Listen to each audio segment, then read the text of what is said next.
नमस्कार दोस्तों आज की इस वीडियो में हम DTH SMPS रिपेयर करना सिखाने वाले हैं। दोस्तों इस वीडियो को देखने के बाद आप किसी भी प्रकार का आपका DTH का जो पावर सप्लाई होगा आप उसको इजीली रिपेयर कर सकते हैं। बस आपको इस वीडियो को लास्ट तक देखना होगा क्योंकि इस वीडियो में मैं स्टेप बाय स्टेप सारे फॉल्ट को बताने वाला हूं। तो आइए देर न करते हुए वीडियो करते हैं स्टार्ट। तो भाई यहाँ मैं सारे को हटा देता हूँ और एक SMPS यहाँ से मैं ले लेता हूँ।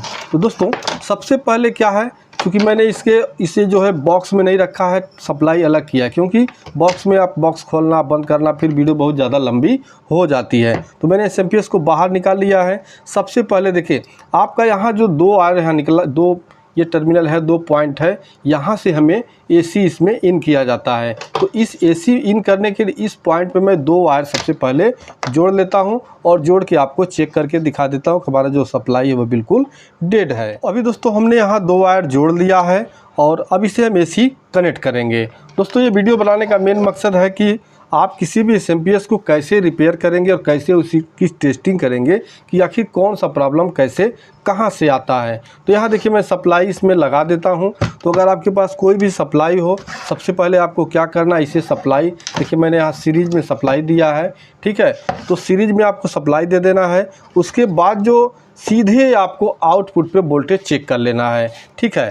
आप यहाँ AC चेक करेंगे। अगर आपका मेन लीड वगैरह लगा हुआ है तो आपको क्या करना है, इसे मेन AC आपका 750 या जो भी आपका रेंज हो उस रेंज में रख के जहाँ आपने AC का वायर यानी जहाँ आपका AC का वायर आ रहा है वहाँ आपको सबसे पहले AC चेक कर लेना है। तो यहाँ आप देख सकते हैं कभी कोई वोल्टेज नहीं, क्योंकि हमारा ये स्विच ऑफ था। तो हमने स्विच को ऑन कर दिया है और अब यहाँ आपको वोल्टेज देखने को मिल जाएगा जो कि यहाँ 210 वोल्ट AC आ रहा है, ठीक है। तो यहाँ हमारा AC आ रहा है।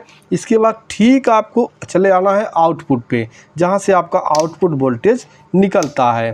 तो देखिए यहाँ पे आपको क्या करना है, मल्टीमीटर का जो ब्लैक वाला पॉड है इसे आपको रख लेना है ग्राउंड पे। ग्राउंड कहाँ मिलेगा, तो इस पावर सप्लाई में देखिए आप वैसे मत कुछ समझिए। तो देखिए यहाँ दो पार्ट होते हैं, मैं तार यहाँ निकाल के एक बार बता देता हूँ। यहाँ देखिए दो पार्ट होते हैं, जैसा कि यहाँ देख सकते हैं बीच में आपको एक लाइन नुमा मिलेगा। देखिए यहाँ बीच में आपको खाली मिलेगा। तो यहाँ यह होता है आपका प्राइमरी और इधर होता है सेकेंडरी, ठीक है। यहाँ आपको लो वोल्टेज मिलेगा और इधर आपको हाई वोल्ट मिलेगा, यानी इधर आप हाथ लगाएंगे तो आपको करंट लग जाएगा और इस साइड में आप हाथ लगाएंगे करंट आपको नहीं लगेगा, ठीक है। तो अभी देखिए क्या करना है, अब यहाँ ग्राउंड कहाँ मिलेगा, मैंने बताया ग्राउंड।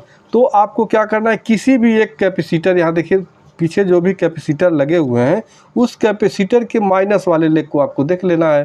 तो जहाँ माइनस वाला है उसी पे देखिए वो आपका माइनस हो गया।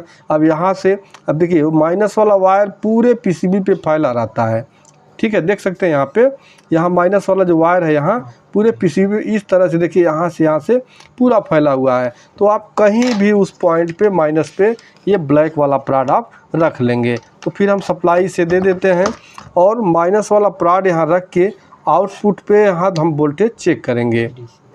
तो यहाँ देखिए हमने मल्टीमीटर को DC 20 वोल्ट की रेंज में रखा है। तो यहाँ किसी भी पॉइंट पे हमको कोई भी वोल्ट नहीं मिल रहा है, ठीक है। देखिए यहाँ कोई भी वोल्ट हमको देखने को नहीं मिला, यानी हमारा पावर सप्लाई ये डेड है। अब दोस्तों हमने पहला मेथड बता दिया कि आपको क्या चेक करना है, कैसे चेक करना है कि आपका सप्लाई ओके है या ख़राब है। तो देखिए अब क्या करना है, यहाँ पे अगर आप हार्ड चेकिंग करना चाहते हैं तो आपको थोड़ा सा सावधानी, अगर आप इलेक्ट्रॉनिक्स का काम करते हैं कुछ जानकारी है तभी आप हार्ड चेकिंग यहाँ इस प्राइमरी में करेंगे, लेकिन करना तो पड़ेगा। अगर आप रिपेयर करते हैं तो हार्ड चेकिंग आपको करना पड़ेगा।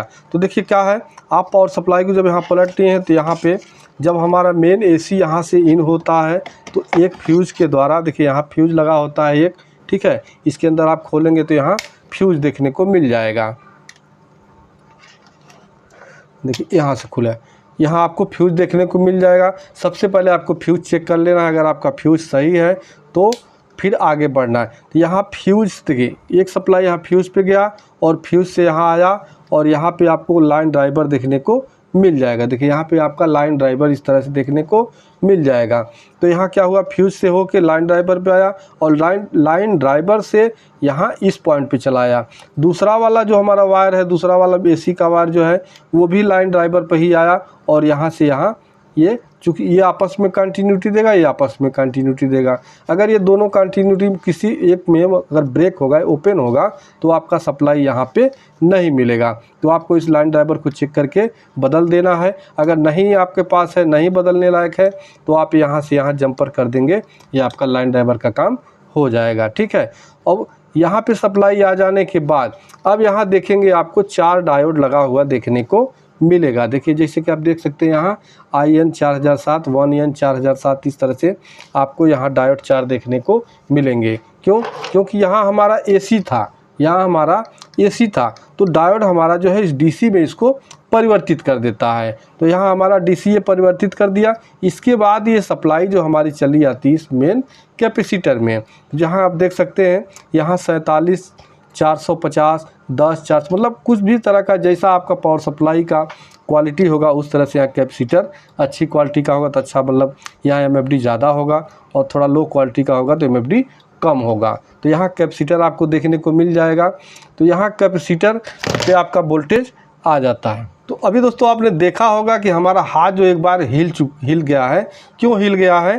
क्योंकि मैंने जो सप्लाई लगा के निकाल दिया था, उसके बाद इसमें जो हमारा मेन कैपेसिटर है यहाँ पे सप्लाई चार्ज था। मैंने यहाँ जानबूझ के टच किया क्योंकि आपको ये पता लगे कि इस तरह से झटका मार सकता है। ठीक है। तो आपको क्या करना है, जब आपका पावर सप्लाई डेड है और इस तरह सप्लाई लगा के और निकालते हैं, फिर इसे चेक करना चाहते हैं, हाथ लगाते हैं, तो आपको क्या करना है, यहाँ इस कैपेसिटर को देखिए यहाँ पे इस तरह से शॉर्ट कर देना। मैं आपको एक बार फिर दिखाता हूँ इसे चार्ज करके। देखिए मैंने लगा दिया, चार्ज हो गया।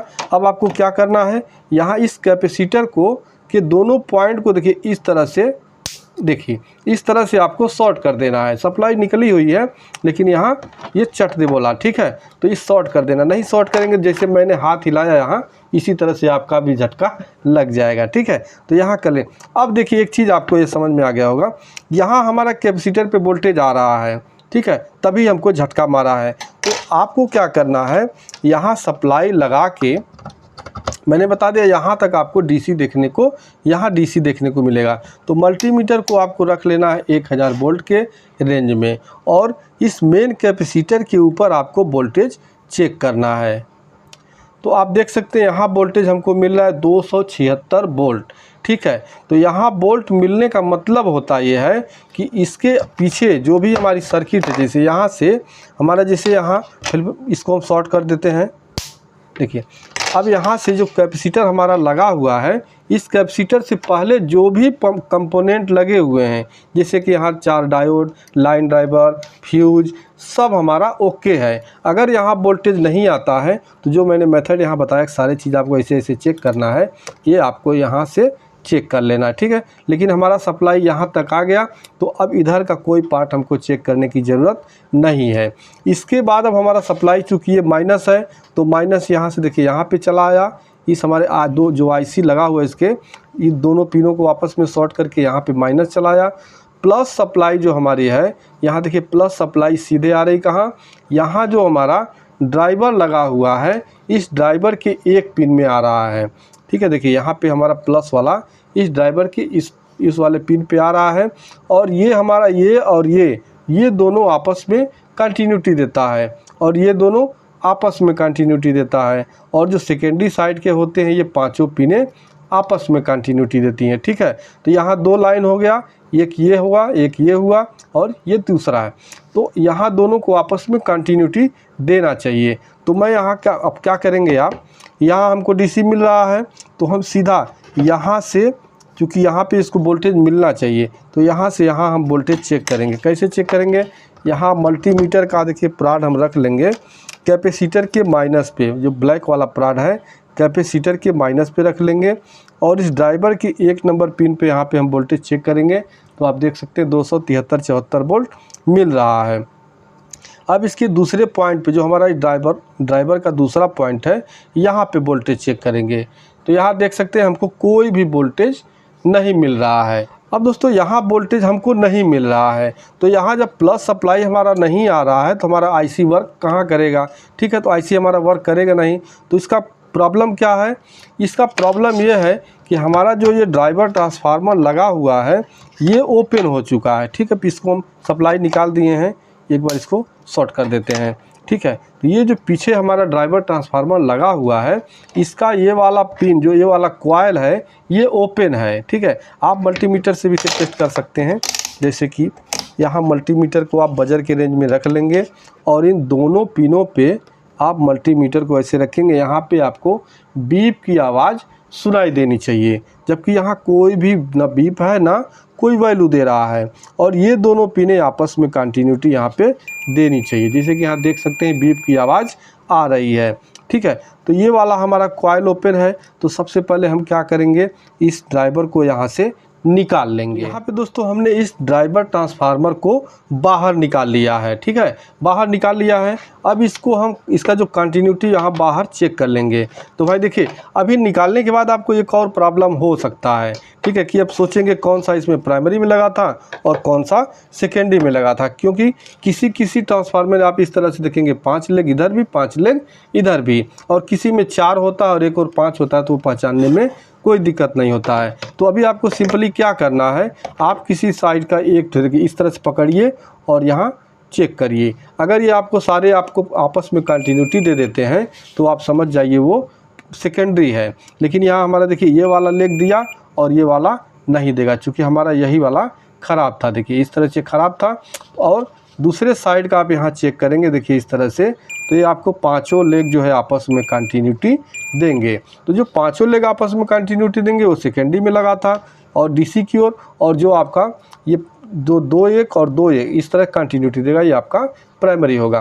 तो यहाँ हमारा ये वाला पॉइंट जो है ओपन है, यहाँ आपको देख सकते हैं ये कंटिन्यूटी नहीं दे रहा है। तो आप चाहे तो इसको जो होता क्या है, ये चलते चलते इसके वायर थोड़े से सड़ जाते हैं और वहाँ से वायर हमारा डिस्कनेक्ट हो जाता है, जिसके कारण कंटिन्यूटी देना बंद कर देता है। तो यहाँ आप चाहे तो इसे रिपेयर भी कर सकते हैं। अगर वायर आपका मिल जाता है, नहीं मिलता है तो आप दूसरे किसी आपका जो एसएमपीएस से निकाल के और इसको लगा सकते हैं। तो यहाँ मैं क्या करूँगा, हमारा ये रिपेयर होने लायक है। तो इसका जो वायर है देखिए यहाँ पे हमको दिख रहा है, ठीक है, वायर हमारा यहाँ से ये जल गया है, आप देख सकते हैं। यहाँ थोड़ा सा मैं दिखाने की कोशिश करता हूँ। तो यहाँ आप देख सकते हैं, यहाँ पे यहाँ वायर हमारा जल गया है, लेकिन वायर इसका यहाँ पे दिख रहा है, ठीक है। तो इस वायर को हम यहाँ से थोड़ा सा हटाएंगे और उसमें एक दूसरा वायर जोड़ के और फिर इसमें जोड़ देंगे, तो हमारा इसका कंटिन्यूटी बन जाएगा। अभी दोस्तों आप देख सकते हैं कि हमने यहाँ कोशिश किया, लेकिन जो इसका कॉइल है ये अंदर से ही ओपन है, ठीक है। तो अब ये रिपेयर होने लायक नहीं है, क्योंकि इसको खोल के नहीं हम रिपेयर करेंगे। तो यहाँ मैं दूसरे सर्किट से इस ड्राइवर को निकाल रहा हूँ। अब ये ड्राइवर आपको निकालते हुए एक चीज़ का ध्यान देना होगा, जो इस तरह की जो सप्लाई है, ठीक है, आपका जो आईसी यहाँ लगा और लगभग उसी आईसी वाला आपको ड्राइवर निकाल के लगाना है। या देखिए इस तरह से, यहाँ देखिए आप पीछे यहाँ देखेंगे तो यहाँ 3.3 वोल्ट और 5 वोल्ट दोनों सप्लाई एक ही में शॉर्ट किया गया है। तो लगभग उसी वाले पावर सप्लाई से ड्राइवर निकालेंगे तो आपको अच्छा होगा, नहीं तो वोल्टेज आपका इधर उधर हो सकता है। तो मेरे पास एक सप्लाई है, तो अभी मैं देखता हूँ।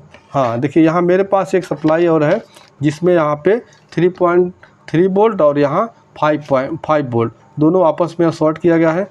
इस पावर सप्लाई से मैं इस ट्रांसफार्मर को निकालूंगा, तो मैं फटाफट इससे निकाल लेता हूँ। अभी दोस्तों हमने दूसरे पावर सप्लाई से ड्राइवर ट्रांसफार्मर को निकाल लिया है। निकाल लेने के बाद इसका कंटिन्यूटी एक बार आपको चेक कर लेना है। तो मल्टीमीटर को बजर के रेंज में रख लेना है, और बजर के रेंज में रखने के बाद देखिए यहाँ आपका एक साइड का, चूँकि ये 2 पिन आपस में और 2 पिन आपस में कंटिन्यूटी देता है, तो यहाँ मल्टीमीटर का कोई सा भी वायर रेड या ब्लैक आपको एक पॉइंट पे रख लेना है और दूसरे पॉइंट को आपको यहाँ चेक करना है। देखिए बीप की आवाज़ आ रही है, यानी यहाँ हमारा कंटिन्यूटी सही है। अब ये पांचों आपस में नहीं देंगे, और कौन कौन सा देगा, यहाँ जो 2 पिने हैं ये आपस में आपको कंटिन्यूटी देंगी।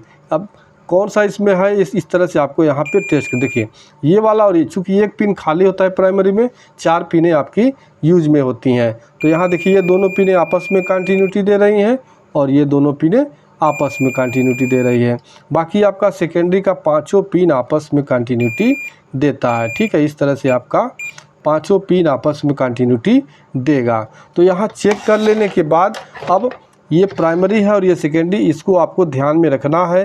तो जिधर आईसी लगा है वो प्राइमरी होता है, और जिधर ये कंपोनेंट यानी वायर लगा है आउटपुट वाला, ये आपका सेकेंडरी होता है। तो आपको ट्रांसफार्मर उसी तरह से यहाँ पे फिट कर देना है। तो अभी दोस्तों हमने यहाँ ट्रांसफार्मर को लगा के और इसे अच्छी तरह से सोल्ड कर दिया। तो भाई देखिए जो हमारा ड्राइवर ट्रांसफार्मर होता है प्राइमरी और सेकेंडरी दोनों के बीच में लगा होता है, ठीक है। लगा लेने के बाद अभी हमारा ये सप्लाई ऑन हो जाएगा। लेकिन अगर आपका ये ट्रांसफार्मर नहीं ख़राब है तो और यहाँ सप्लाई नहीं आ रहा तो आपको कैसे चेक करना है। तो यहाँ देखिए अब आप यहाँ पे जब लगाएंगे और फिर यहाँ मल्टीमीटर को आप DC, ठीक है, 1000 वोल्ट के रेंज में रखेंगे तो अभी हमारा जो यहाँ सप्लाई नहीं आ रहा था इस सप्लाई को आपको चेक करना है। तो मल्टीमीटर का ब्लैक वाला प्लॉट आपको माइनस कैपेसिटर के माइनस पे रखना है और प्लस वाला यहाँ देखिए इस वाले पॉइंट पे आपको चेक कर लेना। अब आप देख सकते हैं यहाँ हमको जो इससे जो कि सप्लाई ऑन हो चुकी है इसलिए यहाँ जो सप्लाई है वो बढ़ गई। जो हमको 273-74 वोल्ट मिल रहा था वो 400 वोल्ट तक मिल रहा है, ठीक है। यहाँ आप देख सकते हैं यहाँ 273-74 है। लेकिन इस ट्रांसफार्मर जो हमारा कॉइल लगा हुआ है, कॉइल के इस पार यानी IC से जहाँ जुड़ा हुआ है यहाँ पे हमको 400 वोल्ट के लगभग करंट मिल रहा है, ठीक है। तो यहाँ वोल्टेज आपको मिल रहा है फिर भी नहीं आपका ये सप्लाई ऑन हो रहा है तो आपको क्या करना है, इसमें एक चीज़ और ज़्यादा प्रॉब्लम आता है, वो आता है आपका यहाँ पे जो एक कपलर लगा होता है, ठीक है। इस कपलर से भी ज़्यादा प्रॉब्लम आता है क्योंकि यहाँ से जो पल्स IC बनाती है, IC से जो पल्स निकलता है यहाँ से फीडबैक होके उस IC पे इस कपलर के द्वारा जाता है। तो यहाँ चूँकि रेगुलेशन का काम इसी कपलर के द्वारा है। यहाँ आप देख सकते हैं ये एक ट्रांजिस्टर लगा होता है, यहाँ से ऑसिलेशन होता है, मतलब सिग्नल जाता है कि यहाँ कितना वोल्ट बन रहा है, उसके हिसाब से फिर यहाँ रेगुलेट होता है, ठीक है। तो यहाँ कपलर का ज़्यादा प्रॉब्लम होता है, कपलर से ज़्यादा हमारा पावर सप्लाई डेड होता है। तो कपलर को आपको टेस्ट करना होगा। कपलर को टेस्ट करने के लिए मल्टीमीटर को आपको बजर के रेंज में रख लेना होता है, ठीक है। बजर के रेंज में रखने के बाद जो इसका प्राइमरी है यानी जो आपका इस AC की ओर लगा हुआ है हाई वोल्टेज की ओर, वहाँ से आप चेक करेंगे तो कोई भी कंटिन्यूटी कोई भी रीडिंग ये नहीं देगा। मीटर का प्लॉट पलट लेंगे तो भी आपको कोई रीडिंग ये नहीं देगा, ठीक है। अगर यहाँ रीडिंग देता है या आपको बीप की आवाज़ आता है तो इसका मतलब है या तो आपका कपलर ख़राब है या ये जो हमारा IC से कनेक्ट है तो IC के अंदर शॉर्टिंग होगा तो ख़राब हो सकता है। अगर यहाँ आपको बीप की आवाज़ आता है तो क्या करना है, कपलर का दोनों पिन आपस को इसको बाहर निकाल लेना है। उसके बाद यहाँ PCB पे आपको चेक करना है। अगर PCB पे फिर भी बीप की आवाज़ आ रहा है तो IC शॉर्ट है। अगर यहाँ मतलब कपलर निकाल लेने के बाद बीप की आवाज़ ख़त्म हो जा रहा है तो IC में नहीं शॉर्टिंग है, फिर आपका कपलर शॉर्ट है, कपलर को चेंज कर देना है, ठीक है। तो इस तरह से कपलर को चेक करना है। और यहाँ सेकेंडरी का जो होता है एक ओर से रीडिंग देता है और दूसरे साइड से रीडिंग नहीं देता है।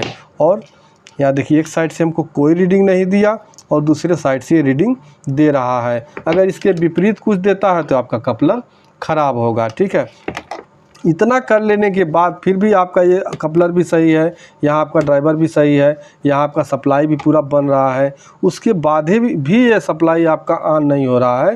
तो यहाँ देखिए एक कैपेसिटर, ये आपका एक PF, एक रेजिस्टेंस, एक डायोड, ये लगभग ख़राब नहीं होते हैं। इस बहुत रेयर केस में आपको ख़राब देखने को मिलेंगे, नहीं तो इसके बाद आपका जो मेन IC में वाइपर 22 से या और भी किसी नंबर का आपका हो सकता है वो IC आपको चेंज करके देखना है, ठीक है।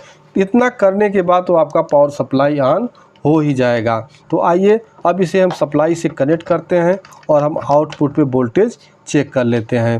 तो मल्टीमीटर का जो माइनस वाला प्लॉट है हमको माइनस पे रखना है, लेकिन मल्टीमीटर को हमें DC 20 वोल्ट के रेंज में रख लेना है, ठीक है।